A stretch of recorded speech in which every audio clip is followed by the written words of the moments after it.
Olá, boa tarde. Meu nome é Gleide Alencar do Nascimento. Sou professora do Instituto de Geociência do Departamento de Geologia da UFRJ. O título dessa palestra é Modelagem em VLF em Arqueologia. Então, essa palestra é dividida em objetivos, introdução, Very Low Frequency, que é o método a ser utilizado e simulado, equipamentos, aquisição de dados de VLF, modelagem e inversão de dados, resultados e observações, conclusões e referências.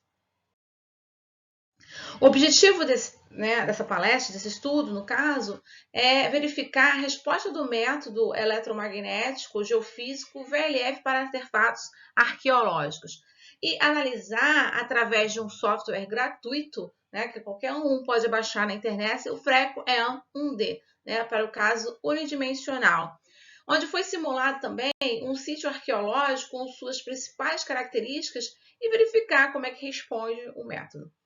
Estudar o método com mais um aliado, os estudos arqueológicos, também com alternativas de baixo impacto para manter os artefatos preservados. Então, o que é a arqueologia? A arqueologia se caracteriza como uma ciência que se debruça sobre o estudo da materialidade elaboradas pelas sociedades humanas como um dos aspectos de sua cultura.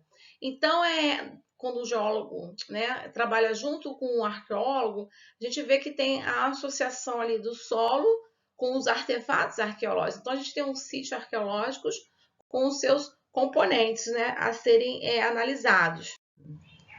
Aqui a gente verifica uma cerâmica, mais ou menos de uma altura de meio metro. Aqui a gente tem as pirâmides do Egito, que varia de metros a dezenas de metros. Aqui a gente tem os sambaquis. Então a gente verifica que cada dessas áreas de estudos aqui, para a arqueologia, tem um meio, onde ele está inserido, o seu solo. Tem, no caso, o clima, que pode influenciar na preservação desses artefatos, e tem a sua composição também de cada material. A cerâmica ali, de uma forma geral, a gente já colocaria como uma forma de argila. Das pirâmides ali seria como fosse uma composição do material mais arenoso. E aqui a gente tem os sambaquis, composto de argila, composto de grande quantidade de conchas, resíduos de fogueiras, ossos e etc. E também vai lembrar que as pirâmides têm dentro da sua composição as tumbas, os outros artefatos também associados dentro das pirâmides. Então, tem toda uma história, tem o clima relacionado, que tem que ser analisado para contribuir também no estudo da geofísica e da modelagem. Aqui a gente vê uma área do Valongo, que é o cemitério dos Pretos Novos, onde houve um sepultamento coletivo. Aqui a gente tem que dentro dessa região aqui foram encontrados fragmentos de ossos, ossos humanos, e no caso, mandíbula, pedaços de dentes, fissurados, outros por partes preservados, e assim sucessivamente. Então, essa região então, ela é marcada pela diáspora africana, onde a gente tem encontros dos ossos dos pretos novos, que era uma forma nômina pela qual se identificava um africano recém-chegado ao mercado de escravos no centro ali do Rio de Janeiro. Então, a gente verifica aqui, do lado direito, um pequeno fragmento de ossos, que eles estão extremamente acidificados. Verifica que existe uma envoltória ali do substrato areno-argiloso. Aqui a figura abaixo, a gente tem uma visão geral, tá de lado, mas é no chão isso, tá? Essa cavidade, aonde a gente tem, nesse sítio aqui, os fragmentos de ossos em diferentes níveis, até 0,75 ele está preservado, e no nível de 1,10 metros está completamente perturbados esses ossos. Então, quando a gente faz uma simulação, a gente tem que verificar todo o contexto histórico, né, pedológico, da parte também da arquitetura, até mesmo das contribuições dos movimentos políticos que se inseriram para modificar a paisagem da região, para a gente justamente ter uma melhor resposta de interpretação dos dados da geofísica. Aqui a gente tem uma escavação no centro do Rio, onde fragmentos de ossos foram, né, começaram achados durante as obras do VLT. E no caso, quando se fizeram, né, começaram a fazer as escavações para fazer passagem de cabos, né, para passar o VLT, foram achados os fragmentos, onde os arqueólogos foram chamados. A gente vê ali do lado esquerdo os pontos separados para identificação. E também do lado esquerdo aqui, marcado, a gente verifica uma camada de asfalto, uma camada de pedregulho, uma camada de solo alterado e assim por diante, né? A gente tem que verificar o que corresponde a cada camada para determinado cada tipo de estudo. O que é geofísica? A geofísica é uma ciência que ela está inserida na utilização de métodos indiretos. Então, cada tipo de solo, como a gente viu lá na arqueologia, né, da passagem de VLT ali no centro do Rio, a gente tinha um asfalto, tinha os paralelepípedos e um solo alterado e os fragmentos ali, os artefatos. Então, cada camada daquela ali, a gente corresponde a uma propriedade física, né? Então, no caso, aqui a gente tem do lado esquerdo uma pessoa fazendo, né, um levantamento de dado geofísico, com aqui do lado esquerdo, né, a pessoa, e mais ao lado esquerdo aqui tem o equipamento de eletrocondutividade, e os seus cabos aqui a serem utilizados para serem abertos num determinado local de estudo e verificar o subsolo. Então, as áreas de aplicação dos métodos de prospecção geofísicas são várias, tá? A gente está citando algumas aqui. Prospecção de petróleo, hidrogeologia, estudos ambientais, geologia de engenharia e engenharia civil, mineração, arqueologia, geologia forense e etc. Aí, focando aqui no nosso estudo, né, a geofísica aplicada para a arqueologia, né? Então, a gente tem a detecção de fundações e construções subterrâneas. Então, como é que é o tamanho, né, dessas fundações? É lógico que a gente pode ter, pelo estudo histórico da região e próxima região, verificar qual é o tipo da composição de um muro, tá, de uma parede, que está relacionada ao estudo. A gente pode também mapear essas construções que estão no subsolo, né? Saber a sua direção, se elas estão indo mais para a direita, mais para a direita, se foram destruídas. Então, a geofísica auxilia nisso, desses artefatos em subsolo. Então, a gente tem também a detecção de artefatos enterrados, como no caso esses artefatos feitos de cerâmica, como jarras e utensílios, aí depende do tamanho. A detecção de cavernas e túneis, se estão preenchidos ou não preenchidos.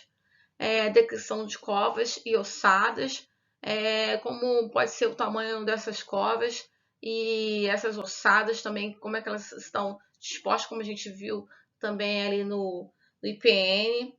E os métodos mais utilizados são os métodos elétricos e eletromagnéticos.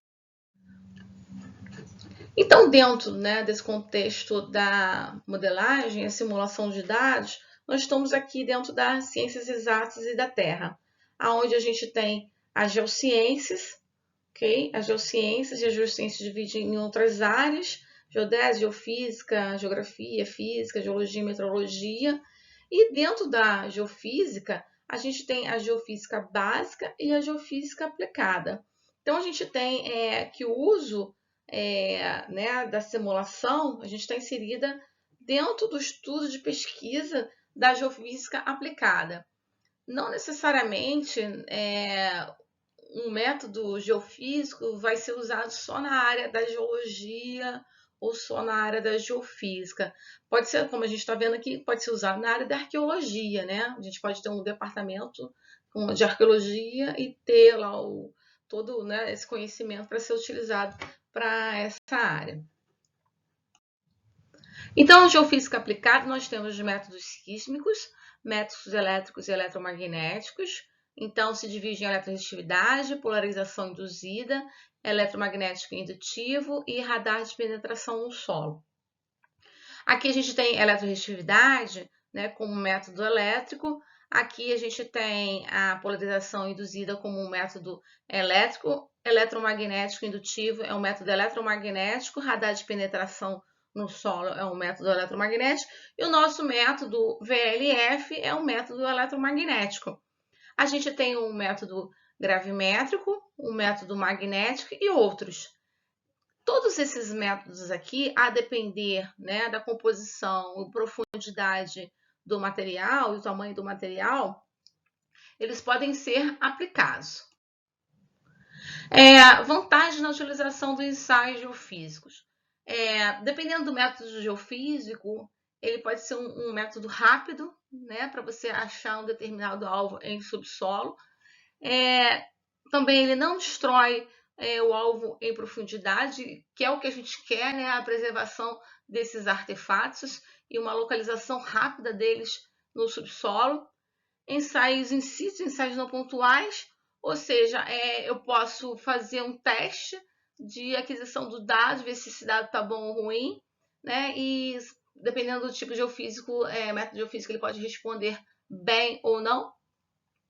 E se ele for um resultado ruim, né, ele não vai ser utilizado. Então, a simulação ele já auxilia nisso, né, para você verificar que aquele método serve ou não serve para ser utilizado em campo. Então, a gente tem uma redução de custo. E dependendo do tamanho da área, né, a gente tem que verificar a relação de custo e benefício. Como é que, em relação ao método gravimétrico, sísmico, isso vai responder a um determinado tipo de estudo. Então, a pessoa que for fazer a solicitação do método geofísico, ele tem que estar em mente essas características para ver realmente se vai beneficiar e o custo compensar. Só que a gente tem as limitações também da geofísica aplicada, que são os ruídos ambientais, interferências da subsuperfície e superfície. Quem trabalha com a parte de geofísica tem que estar atento, porque quando a gente tem um equipamento, ele do modo ativo a gente vai verificar que ele tem um transmissor e receptor, modo passivo também tem um receptor, e quando vem, né, esses sinais de resposta da Terra para o equipamento, vem o sinal e o ruído. Então, a gente tem os ruídos ambientais, seja um vento, né, dependendo do tipo de método, que pode vir como ruído para o método, e as interferências de superfície e superfície. Então, tem a interferência de cima, né, da linha de cima do subsolo, e abaixo. A gente tem que verificar a resolução e a profundidade. Então, será que o método responde bem a um determinado tamanho e ele consegue verificar a profundidade também, esse alvo, no caso dos nossos artefatos? E também tem que verificar a falta de contraste entre os materiais. Se eu tiver, né, por exemplo, uma cerâmica de argila inserida no meio no solo argiloso, então isso pode me dar um baixo contraste. Dependendo do tipo de método, não vou nem conseguir enxergar o artefato, né, vasos e do meio. Então, a gente tem que verificar, junto a tabelas, né, quanto custa essa relação de trabalho, o número de pessoas para realizar esses serviços, né? Então, a gente tem aqui, no caso, um mapeamento eletromagnético, VLF, gama espectrometria, polarização induzida, sondagem elétrica, interpretação de dados até 80 horas. Aqui, dependendo da área, né, isso tem que ser estipulado, né? Mas essa tabela aqui está de 22 salários mínimos, com aqui 80 horas. Os métodos eletromagnéticos classificados, né, que são porque a gente pode fazer uma certa comparação de princípio físico, é o método magnetelúrico, o transiente eletromagnético, input, VLF e o GPR, e entre outros, etc. O nosso método que a gente está querendo analisar para a arqueologia é o Very Low Franks, o VLF, tá? A gente vai sempre chamar de VLF. A técnica VLF é utilizada em métodos eletromagnéticos de prospecção geofísica e tem como base teórica o princípio da indução eletromagnética.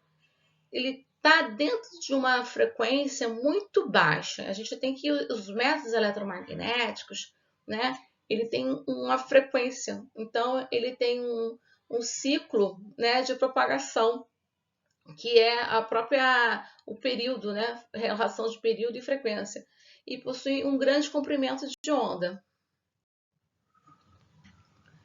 Então, quais são os princípios do método VLF?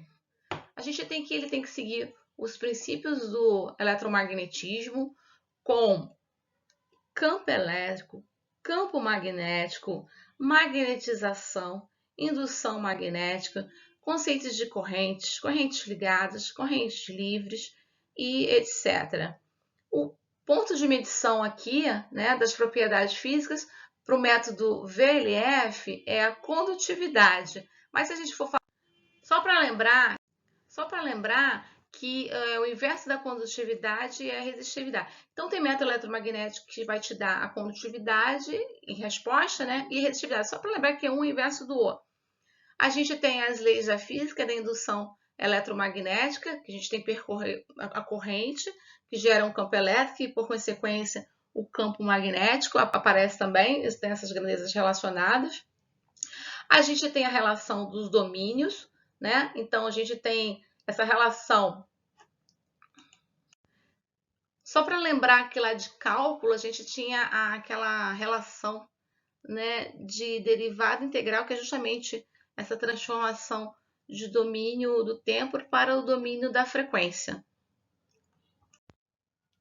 Aqui nós temos, né, esses domínios em domínio do tempo, ou time domain, domínio da frequência, ou Franks domain, né, onde a gente tem esses domínios tanto no tempo como na frequência em relação ao eletromagnetismo, caracterizado por TDEM e FDEM. A diferença que a gente tem é que o TDEM ele não é boa para áreas condutoras. Então, a gente tem que estar analisando o solo para verificar né, se é um condutor ou é um resistor. Mas ele é menos afetado pela topografia. Agora, o método FDEM ele é utilizado para as áreas mais condutoras. E o nosso método geofísico, tá? Ele está fundamentado aqui no VLF através do procedimento do domínio, no caso da frequência, tá? A gente tem que verificar as aplicações do método eletromagnético, se serve ou não. Ele é mais utilizado no caso para os levantamentos aeroeletromagnéticos e tem diferentes tipos de sistemas, Resolver, Megaten e etc. Então, seguindo, né, o eletromagnetismo, a gente tem as equações de Maxwell.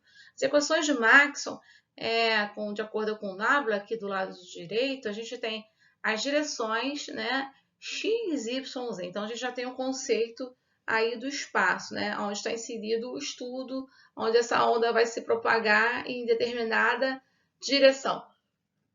Onde a gente tem esse D, né, que corresponde à corrente de deslocamento, ok? A gente tem aqui do lado direito o B, que é o vetor em indução magnética.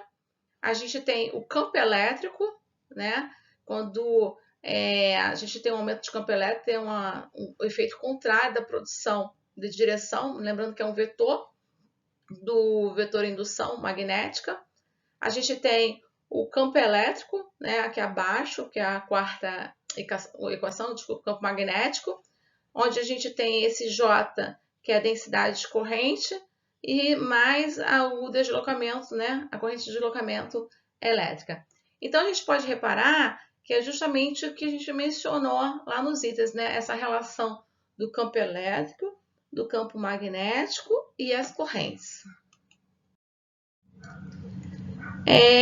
Eu não sei se está aparecendo aqui, mas quando eu tinha feito a outra apresentação, né, de uma prévia, que não estava aparecendo uma figura, mas, né, para não ter que gravar novamente, a gente tem aqui um eixo, né, das ordenadas abscissas aqui, eixo x e y, aonde tem no eixo x a direção de propagação da corrente e aonde nessa direção de propagação da corrente se gera, né, perpendicular campo elétrico e o campo magnético está relacionado ao vetor indução. Então a gente vê essa relação, né? Então a gente tem uma carga elétrica oscilando que cria uma onda eletromagnética. Só para lembrar que essa onda eletromagnética, ela não necessariamente precisa de um meio para se propagar. Então, a gente tem que as ondas eletromagnéticas, a gente pode fazer essa associação com a luz, que é uma onda eletromagnética. Aqui a gente tem um espectro. Então, nesse espectro aqui, a gente pode verificar que tem um comprimento de onda, né? Que a gente tem o ciclo da propagação dessas ondas no meio e a frequência relacionada. Então, a gente repara aqui, ó, do lado esquerdo, quanto maior a frequência, a gente tem um menor comprimento de onda, né? De pico a pico, lá na representação dessa onda para um eixo X em relação ao período. Aqui a gente tem a faixa visível ao homem, né? Da parte da luz que ele consegue enxergar. E aqui para o lado direito, a gente tem o nosso método numa pequena faixa, né? Onde a gente tem aqui relacionado justamente o comprimento de onda de 10 a 5 e a gente tem a frequência de 10 a 3 kHz. Outros métodos eletromagnéticos poderiam estar sendo indicados aqui, né, nessa faixa espectral, mas a gente vai só atender ao método VLF. Então, quando a gente fala dos métodos geofísicos, né, a gente tem um modo ativo em relação, né, à antena transmissora e receptora, como vai ser analisado esse dado, recebido esse dado e ele existe, né? É um modo ativo, precisa de uma fonte artificial, que no nosso caso vai estar lá uma corrente elétrica passando em uma bobina ou um fio, né, perturbando o meio, e esse sinal de perturbação lá no meio vai ser registrado num outro equipamento, uma outra bobina, e a gente tem o modo passivo quando ele é de fonte natural, né? As próprias rochas estão respondendo naturalmente e só vai ter, no caso, a necessidade de um receptor para registrar essa informação. Então, no modo ativo eu tenho um transmissor e um receptor, e no modo passivo eu tenho um receptor. Aonde, na verdade, né, esse modo passivo, a minha fonte é uma fonte natural, onde, por exemplo, eu posso ter o Sol, né, com essas ondas eletromagnéticas, esses elétrons interagindo junto com o campo magnético da Terra, e esse campo magnético da Terra vai sofrendo variações, e essas variações são sentidas pelas rochas e pelo solo, e é onde nós fazemos a análise da resposta dessa fonte natural nas rochas.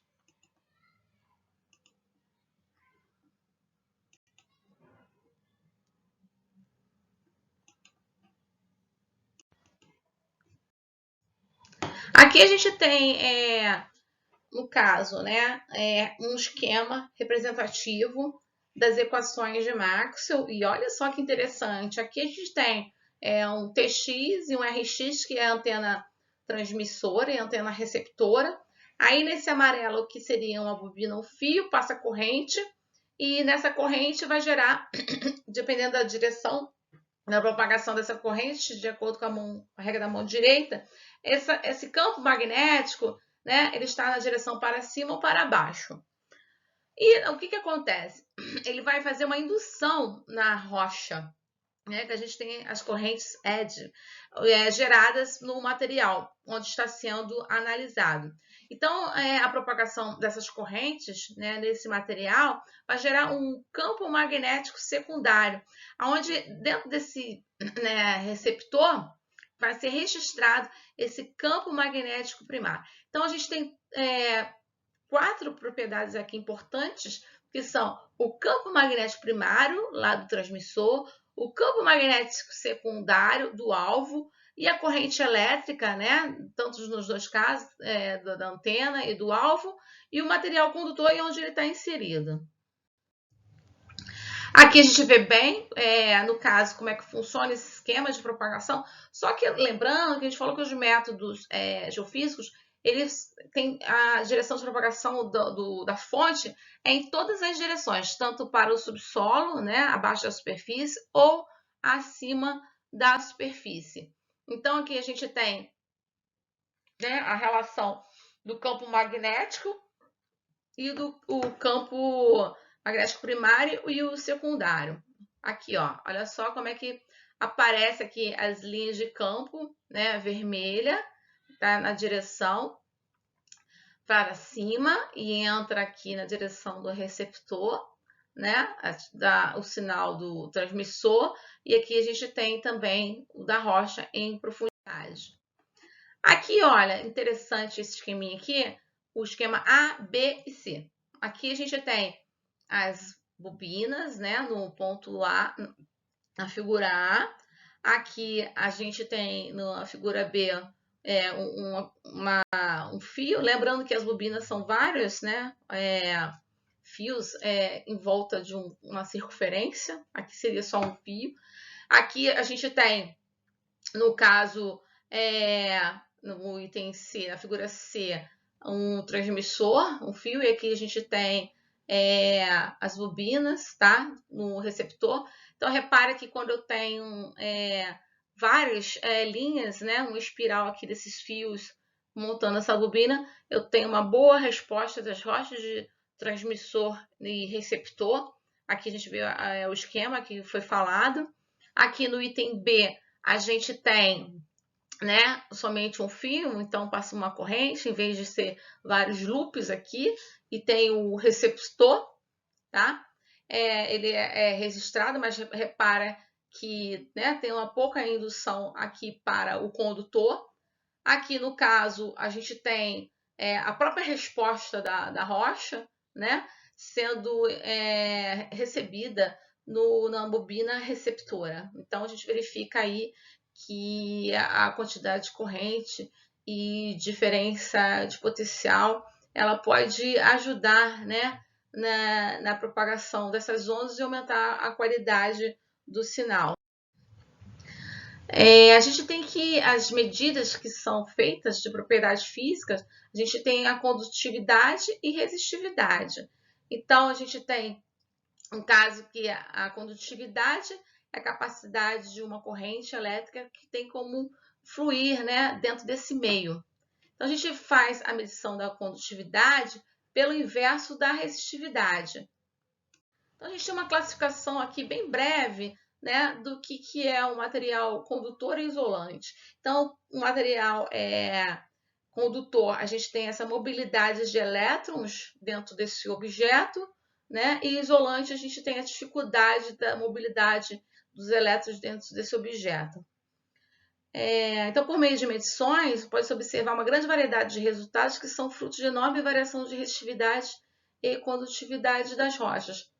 Então, apesar de a gente ver que tem uma equação que parece simples, não é tão simples assim, porque a gente tem que levar em consideração as propriedades do meio.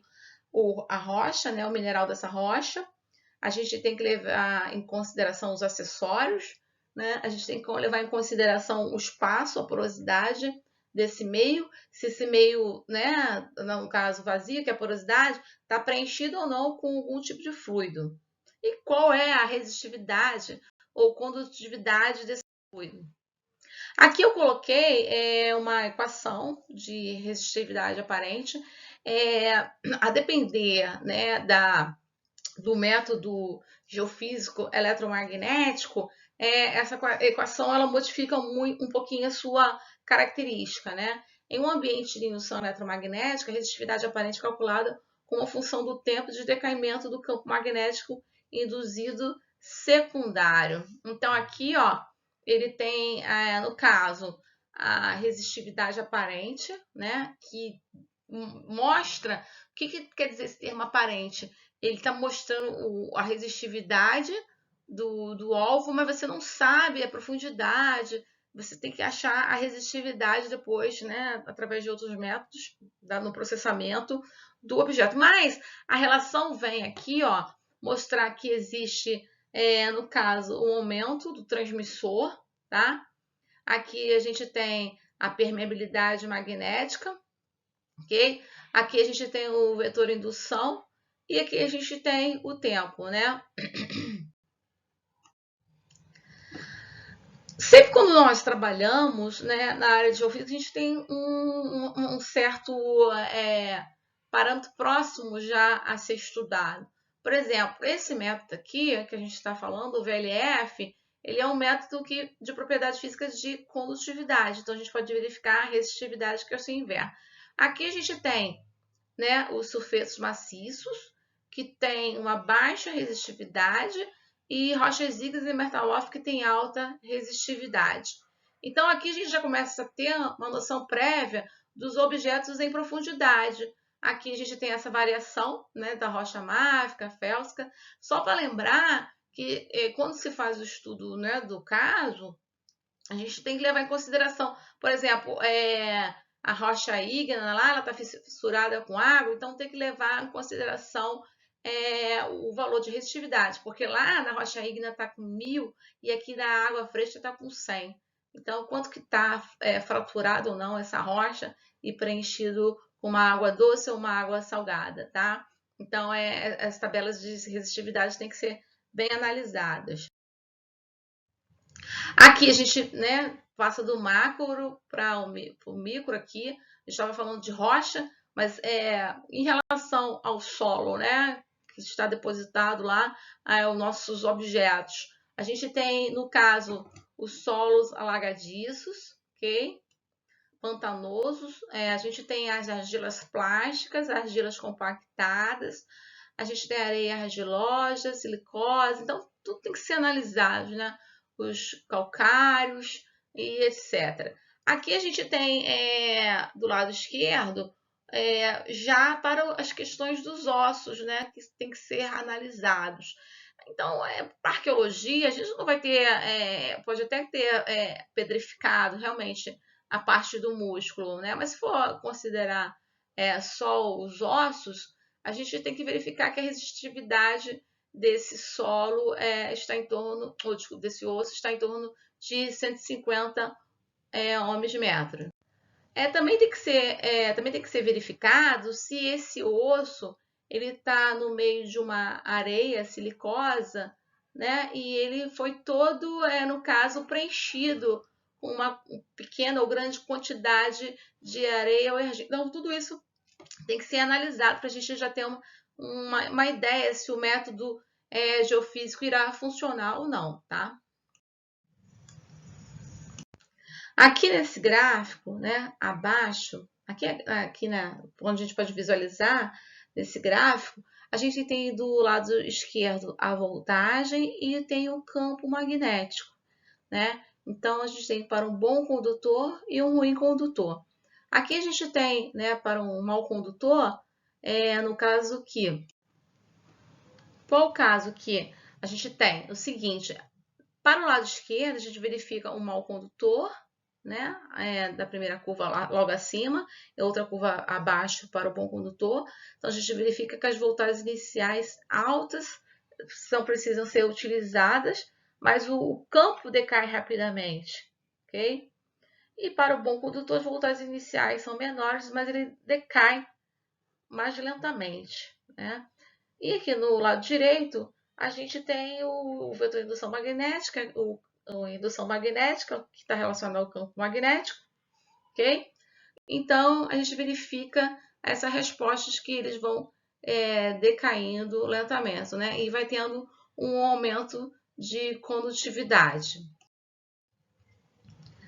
Aqui a gente pode fazer uma relação à medida que vai se aumentando a resistividade, né, de acordo com a profundidade, eu tenho uma relação de decaimento, né, do sinal.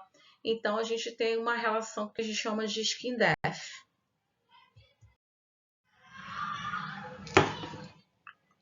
Aqui a gente tem um equipamento, o Sarah tem, onde a gente tem a propagação, tá, de uma corrente contínua. Corrente contínua, a gente tem um fluxo ordenado de elétrons no único sentido, mediante a presença de uma diferença de potencial, que é diferente da corrente alternada. Então, aqui, ó, para esse caso, a gente tem que os fios não estão aterrados, tá?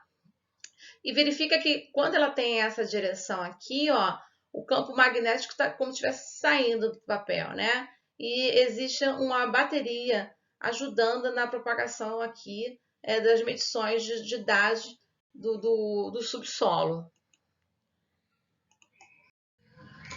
Aqui são as várias configurações que podem ser utilizados, né, para aquisição de dados no campo, ok? Então, aqui, quando a gente tem o fio sendo colocado, a gente pode medir o transmissor e o receptor. A gente pode colocar, né, duas fiações aqui, simulando o transmissor e o receptor, na coincidência de loop. Em loop, a gente tem o receptor dentro e o transmissor afora. A gente pode colocar, no caso, os dois separados, o transmissor e receptor. Isso tudo quer me dizer que são os arranjos, as formas de aquisições que eu posso dispor, né, essas fiações de aquisição e essas bobinas, dependendo do método geofísico, eu posso fazer uma configuração diferente, tá? Então, aqui a gente tem um dual loop, né, com o transmissor e receptor, que é o E aqui, tá? A figura E. E a gente tem o transmissor e o receptor aqui também, do lado direito, um dentro do outro. E aqui a gente tem, no caso, um transmissor do lado esquerdo e um receptor, né, aqui no caso, que é o ponto abaixo, seria aqui a gente tem o E e o F. Então, os equipamentos de transmissão e recepção de campo magnético estão fundamentados, né, no tempo e na frequência. Então, as medidas podem ser feitas no domínio do tempo, né? No caso, elas são feitas com o campo primário desligado, né? Tem que se verificar em relação ao que a gente verificou que o campo magnético primário lá no transmissor. E as medidas feitas no domínio da frequência são feitas com o campo magnético primário ligado. Aqui a gente tem os equipamentos terrestres, tá? Lembrando que as aquisições de dados, elas podem ser terrestres, aéreas e marítimas, tá? A gente tem que, dependendo do tipo de equipamento, esse equipamento ele pode ser, ter uma unidade de controle, né? Onde o transmissor e o receptor, ele pode ser adaptado e pode ser colocado dentro de um poço, né? Fazendo uma perfilagem de dados no meio.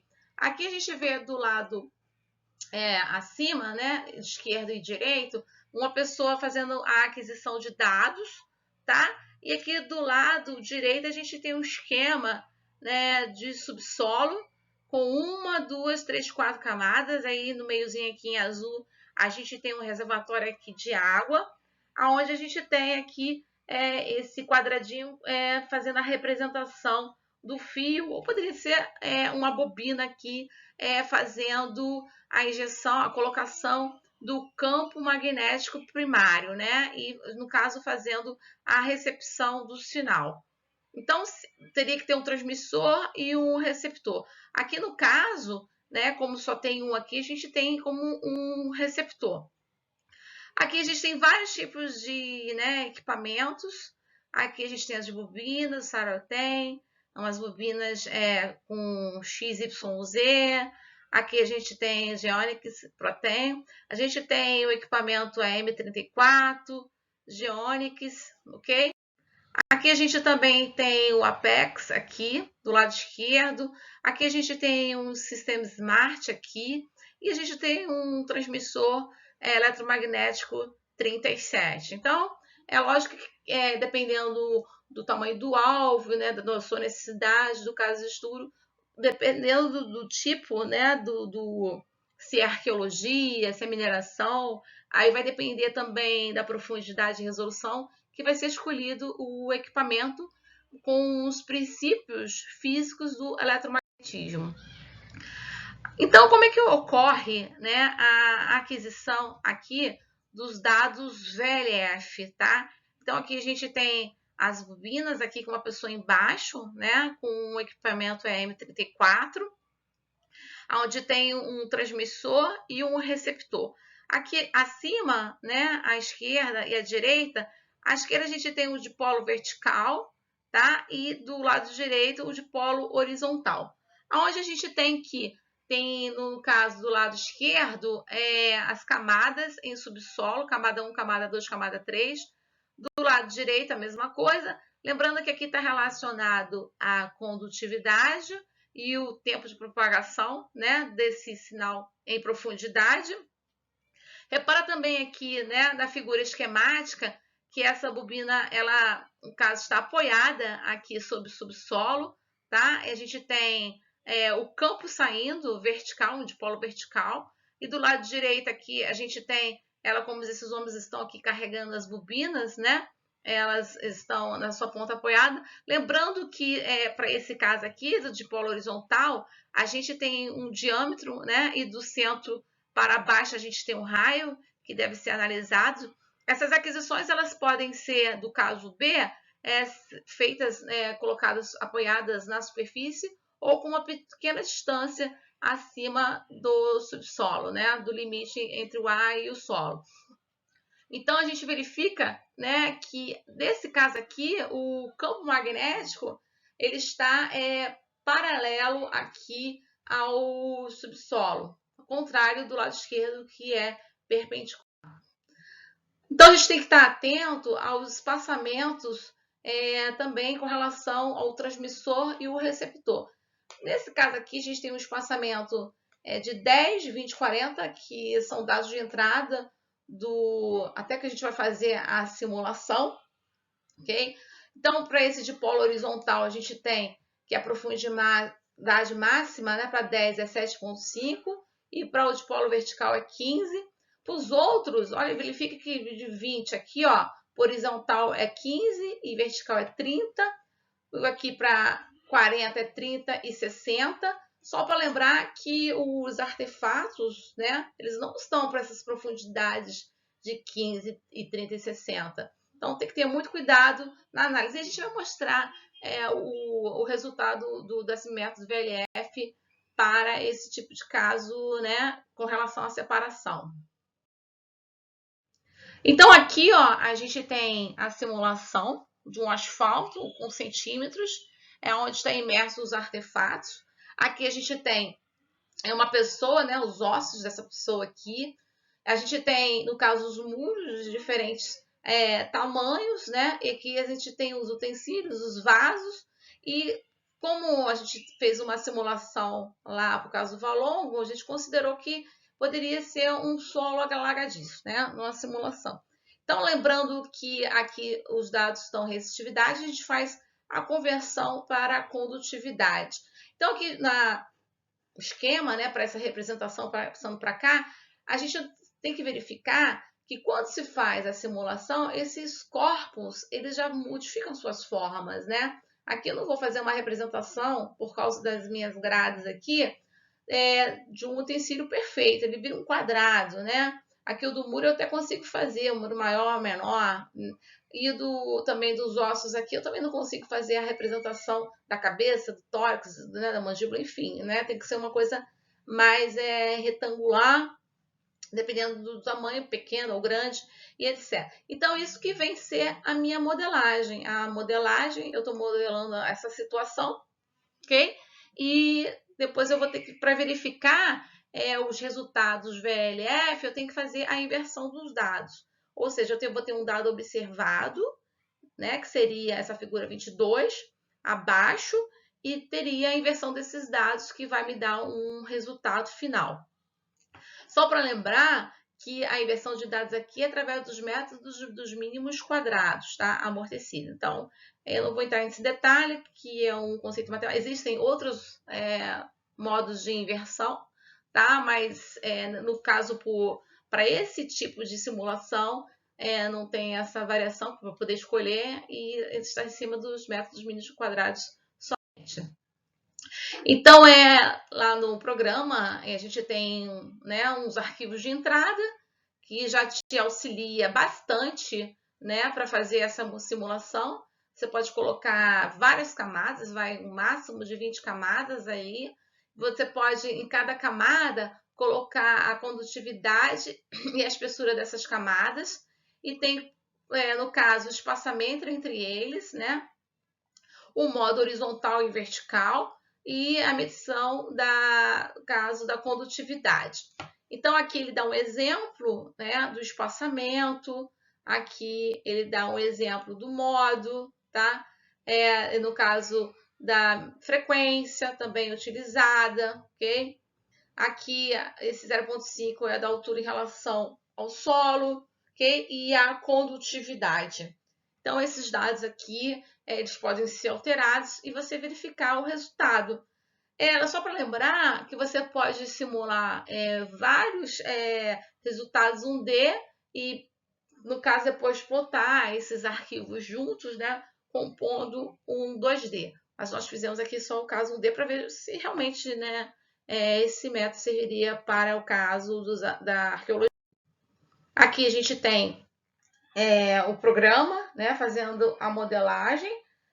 Só para lembrar que ele tem aqui, ó, embaixo, né, esses números, que é o espaçamento de 10, 20, 40, ok? Então, aqui ele vai variando a frequência, tá? Aqui é de 6.400 para 10, 1.600 para 20, 400 aqui para 40, ok?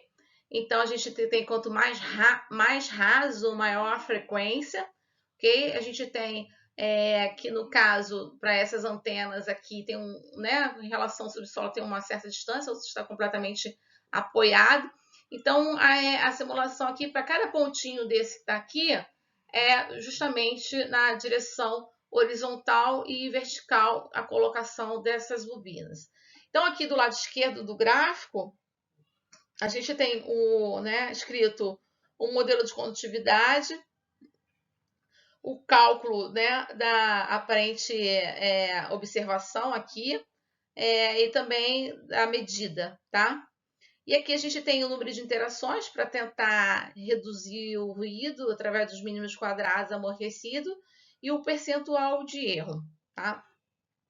Então, aqui a gente verifica que tem a espessura 0,5, 1,5, 4,5, 5,5, ok? Então, aqui a gente verifica que os meus artefatos estariam acima de 10. Então, o resultado aparece bem abaixo, como já era de esperar, né? Que a gente já sabe previamente por causa do espaçamento entre as bobinas.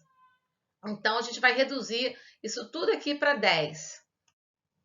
Então, reduzindo os dados para 10 aqui, ó, a gente manteve as frequências. Manteve as frequências de 6.400, de 1.600 e 400. Aqui, só para lembrar que a gente seguiu o padrão do modelo geoelétrico, né, para o modelo do sítio arqueológico, do asfalto, do meio do muro e da alagadiça, tá? Que é 0,5, 1,5, 4,5, 5,5. Aqui do lado direito, tá? Nesse quadrinho cinza que eu tô falando. Só para repetir o quadrinho cinza, então, é 0,5, 1,5, 4,5, 5,5. E do lado esquerdo aqui a gente tem a condutividade. Aqueles valores lá de condutividade, só para ressaltar, foi feito o inverso da resistividade. Lá era com algumas casas decimais a mais. Então, a gente fez uma aproximação aqui para adaptar a modelagem. Mesmo assim, né, fazendo essas transformações, a gente foi verificando que a resposta para 6.400, 1.600, 400 aparece só para 10.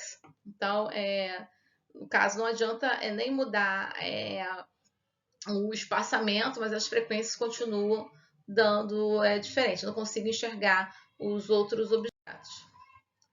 Aqui eu tenho, já alterei, né, o espaçamento de 1, né, já não é mais 10. Então, aqui eu coloquei 1, 5 e 10 abaixo, tá? Eu estou falando aqui embaixo. E a frequência 6400, eu mantive a frequência aqui para alta resolução e alta profundidade e baixa profundidade. Aqui embaixo, tá? Aqui embaixo. E do lado direito a gente tem os mesmos valores, não são alterados os valores de resistividade e condutividade. Então aqui, ó, do lado esquerdo eu tenho dois gráficos. O gráfico primeiro que a gente cria o modelo simulado, né? E depois a gente faz a inversão desses dados. Então a inversão desses dados, ele tenta fazer essa aproximação, né, do observado com o calculado, para colocar o menor valor de erro possível. Então ele não conseguiu ajustar, né? E a gente verifica aqui que tudo bem que eu criei que tem um erro de 111,29, que foi criado porque eu sei os valores prévios para fazer a construção. Mas quando ele tem um amortecimento, ele faz essa junção do observado e calculado, mas ele não consegue reproduzir o valor, as camadas, né, reais que está sendo propostas, que são de 0,5, 0,5, 4,5 e os valores de condutividade, ok? Conclusão, né? Então, a gente analisa que, no caso, é possível utilizar a modelagem geoelétrica para fazer a representação de sítios arqueológicos de forma eficaz e econômica para determinados tipos de tamanho de corpos e objetos, né? Esse método, o método VLF, ele possui baixa resolução. A gente verificou ali no resultado, né? A depender da frequência e o espaçamento entre as antenas. Então, é um método que vai ser indicado para estudos com artefatos de grandes dimensões, né? De muros e cavidades, no caso preenchidos ou não por um determinado tipo de fluido, meio, material, que seria um ar, uma areia, uma argila, né? Um calcário, enfim. Então, tem sim a necessidade de fazer a modelagem elétrica, né? Justamente para evitar a saída das pessoas para campos, dos historiadores, dos arqueólogos, geofísicos, que vão utilizar o equipamento, né? Fazer a utilização da geofísica para esse estudo. E assim, né, através da resposta da modelagem, se for boa, vai para o campo, se for ruim, não vai para o campo. Então, isso ajuda a reduzir os custos, né, e te dar os benefícios para o que está sendo estudado. Então, aqui a gente tem as referências, ok? Eu iria comentar, mas o tempo, né, está extrapolando. Se quiserem entrar em contato, a gente faz parte do Laboratório de Geofísica da UFRJ, lá no bloco J, 02, na sala 24, no Laboratório 24. A gente tem os e-mails, o Instagram e o Facebook.